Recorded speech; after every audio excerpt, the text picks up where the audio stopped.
Things I've learned as a millionaire. David Jaffe with BestStockStrategy.com. You can visit BestStockStrategy.com and enter in your email address to receive over $400 worth of valuable free options trading content. And in this video, we are going to discuss things I've learned and popular misconceptions as a millionaire. So the first thing is that your friends think that your life is significantly less stressful when you have money than it really is. The reality is that when you have money, you do not necessarily have less stress than someone else who does not have money. I think that oftentimes what happens is that when people have more money, they might have more opportunities, but then they end up entangling themselves in situations that end up causing themselves more stress. For example, they might get involved in poor investments and make poor business decisions, or they might marry someone who is using them solely for money. And then once that money spigot turns off, then that person will no longer find that there's any love in the marriage. The second thing is that when you are actually married with kids, it is so incredibly stressful that whether you have money or not is not necessarily a big indicating factor on whether your life is going to be less stressful and more healthy. For example, earlier today, my wife, our kids, and our nanny went to the beach. It took us about 45 minutes to actually get to the beach. If I didn't have kids, then it would have taken me about 10 minutes to get to the beach. Additionally, when we got there, my son started running around and he didn't want to go in the water. He was running off. He wanted to go throw sand on the sandcastle. And it just became a huge mess where we actually ended up leaving the beach after being there for only 45 minutes because my son was throwing a little bit of a tantrum. The point is that whether you have money or not, I think that many people misattribute how much money actually improves your life. I think that there is scientific research out there that indicates that once you receive or once you have a certain level of wealth, the incremental or the marginal utility from every dollar of wealth that you have over that threshold, which I think is about four to $500,000, is relatively immaterial, meaning that someone who has about four to $500,000 of wealth is going to be as happy as someone who has wealth of about $50 million. The other thing, which is really important to take into consideration, is you might be thinking, okay, well, I don't have $500,000. Or you might also be thinking, okay, great, that's nice to know, but I still want $50 million, even if I only have a few $100,000. The problem with that thinking is, what are you going to sacrifice in order to obtain that level of wealth? And this is extremely important because as someone who in my early 20s worked at some of the largest investment banks on Wall Street, I worked at Morgan Stanley, I worked at CIBC World Markets, I worked at an extremely successful M&A boutique called Petsky Prunier on Wall Street.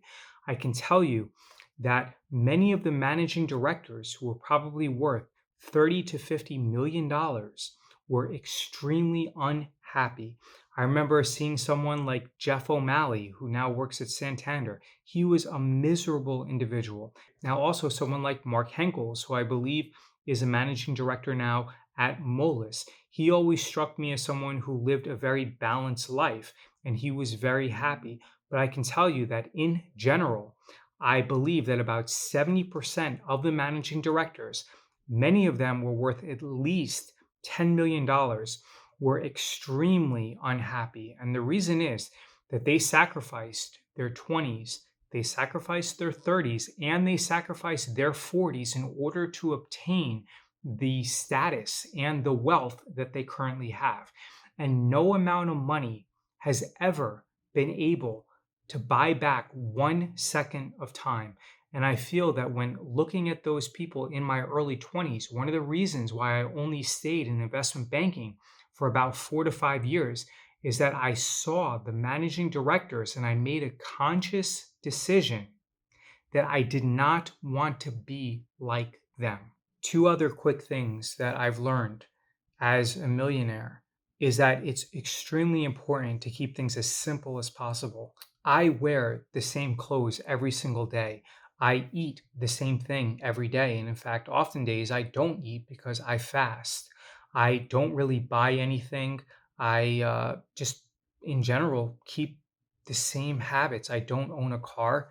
I think that by keeping things as simple as possible, it's very easy to be able to focus on the things in your life which are the most important and not be pulled in constant directions. And I feel that it's really important, especially when you have money and you have all of these opportunities, to lose your focus and to lose sight on the important aspects of your life and to become extremely distracted and waste a lot of your time. In general, I have found that status and access are the most important things in life. Status and access are more important than wealth. I remember when I was in my early 20s and I was working as an investment banker and also as a nightclub promoter, because I had high relative social status and I also had access to some of the most exclusive and prestigious nightclubs in New York City. I was able to share common experiences that were incredibly fun. I was able to party in the Hamptons. I was able to befriend some of the most beautiful women in the world from Ford, Wilhelmina, and elite modeling agencies. I was able to party with celebrities, and none of them ever asked me how much money I had. Instead, because I was already in the club, because of access and high relative social status, I was able to partake in these very fun experiences, even though as an individual in my early 20s, I didn't really have nearly as much money as some of the other people did. So remember, instead of focusing solely on wealth, I would also focus on building up your social status and building up your ability to access some of the same things that many of your wealthy friends have. So, for example, if you can't necessarily afford to go out to the most exclusive nightclub in your city and spend a few $1,000s on a table, then instead you can simply be friends and befriend a local nightclub promoter and offer to work with him in exchange for access to his table, which will then provide you with the ability to make friends with local celebrities, attractive women, and successful businessmen in your area. I guess the best two things that I have found in life about being wealthy is the first, I don't necessarily have to worry about money. So, God forbid somebody gets sick, or God forbid there's an unexpected expense, then I don't necessarily have to worry about it.